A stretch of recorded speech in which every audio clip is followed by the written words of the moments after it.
Hi hello నమస్తే welcome back to cute jelly channel. అందరు బాగున్నారు కదా. ఈరోజు మనం ఒక క్విక్గా రెడీ అయిపోయే స్నాక్ ఐటమ్ అనేది చూపించబోతున్నాను. అది కూడా ఈజీ వేలో మీకు చూపిస్తాను. ఇందుకోసం మనం ముందుగా ఒక మిక్సింగ్ బౌల్ తీసుకున్నాను. కాస్త మందంగా ఉండే అటుకులు తీసుకోండి, మరి పల్చవద్దు. మందపాటి అటుకులు తీసుకొని ఒక 2 కప్పులు యాడ్ చేసుకోవాలి అటుకులని. ఈ విధంగా 2 కప్పులు అటుకులు తీసుకున్న తర్వాత మనం వాటర్ వేసి బాగా 2 సార్లు శుభ్రంగా కడిగి తీసుకోవాలి. ఇవి కడిగినట్లయితే మనకి ఇలా ఉన్న డస్ట్ అంతా వెళ్ళిపోతుంది. 2 టైమ్స్ బాగా వాష్ చేసుకోవాలి.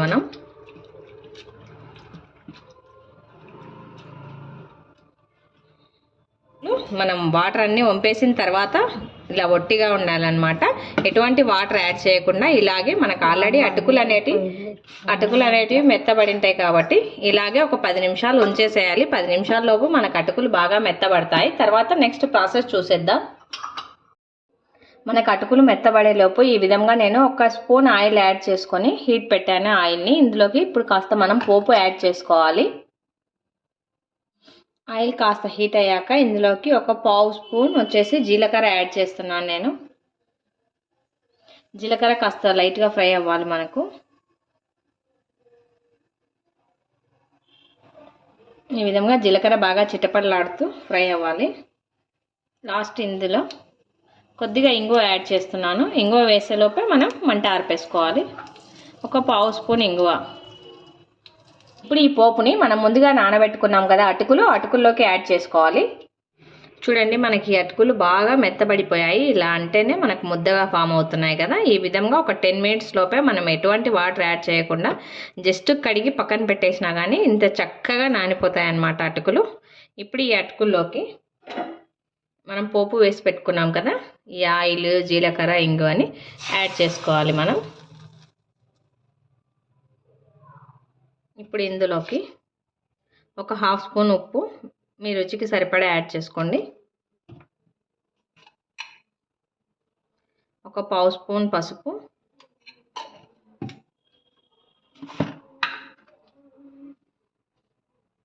1/2 స్పూన్ కారం,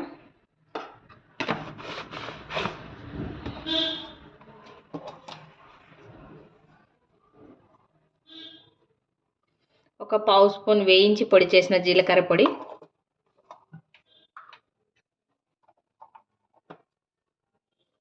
1/2 స్పూన్ చాట్ మసాలా,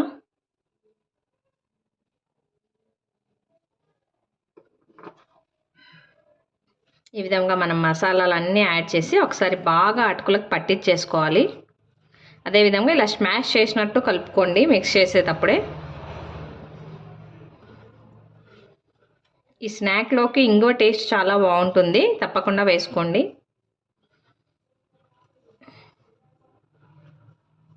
ఈ విధంగా బాగా పట్టించేసుకోవాలి మనం మసాలా అంతటిని అటుకులకి. ఇప్పుడు మనం వచ్చేసి 2 కప్పులు అటుకులు తీసుకున్నాం కదా, 2 కప్పులకి 1 కప్పు శనగపిండి తీసుకుంటున్నాను. ఇది కూడా ఒకేసారి వేయకుండా కొద్దిగా యాడ్ చేస్తూ ఎటువంటి వాటర్ అనేది కలపకుండా ఈ అటుకుల్లోని తడికే మనకు సెట్ అయిపోతుంది ఈ పిండి అంతా.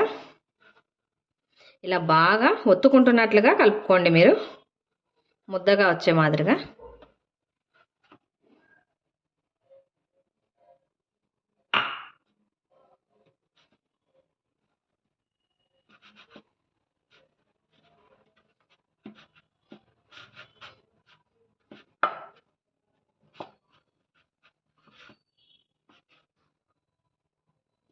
మనకు 2 కప్పులకి 1 కప్పు శనగపిండి అనేది కరెక్ట్ కన్సిస్టెన్సీ అనమాట. కరెక్ట్గా సరిపోతుంది. మనకి ఎటువంటి వాటర్ అనేది యాడ్ చేయకుండా, ఎక్కువ కాకుండా తక్కువ కాకుండా కరెక్ట్ కన్సిస్టెన్సీలో సరిపోతుంది.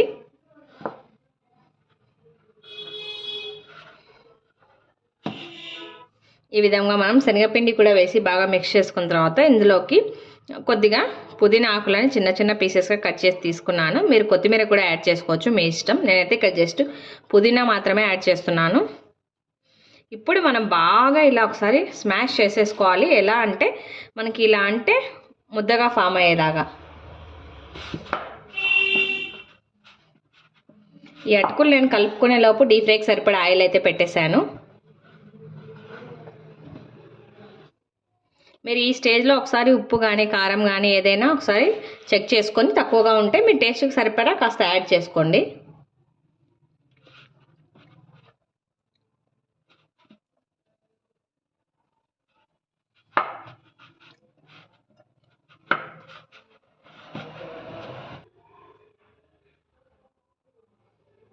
ఈ విధంగా కొద్దిగా ముద్దను తీసుకొని మనం ఇలా సిలిండ్రికల్ షేప్లో ఒత్తుకోవాలి.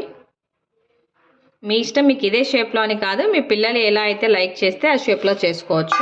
నేనైతే ఇలా సిలిండ్రికల్ షేప్లో చేస్తున్నాను.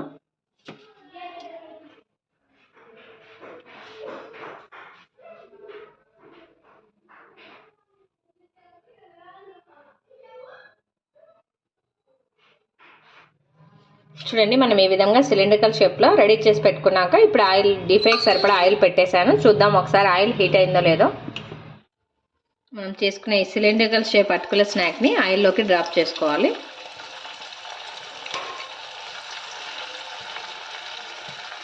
మంటను మీడియం ఫ్లేమ్లోనే ఉంచి లైట్ గోల్డెన్ బ్రౌన్ కలర్ వచ్చేదాకా బాగా క్రిస్పీగా ఫ్రై చేసుకోవాలి మనం.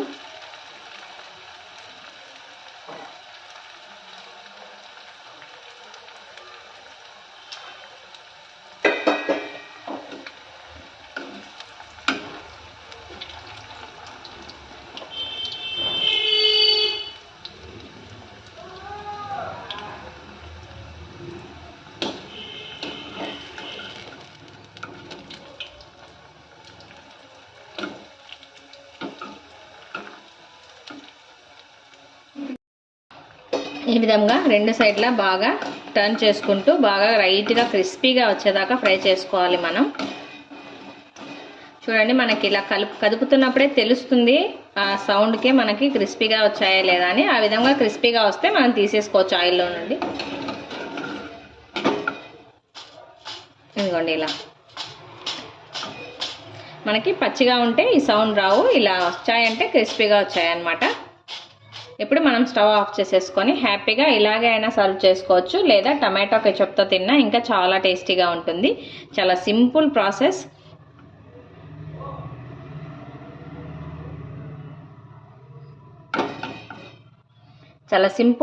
తప్పకుండా అందరూ ట్రై చేయండి. ఈ రెసిపీ కనుక మీకు నచ్చినట్లయితే లైక్ చేయండి, షేర్ చేయండి, తప్పకుండా అందరూ సబ్స్క్రైబ్ చేయండి. Thanks for watching.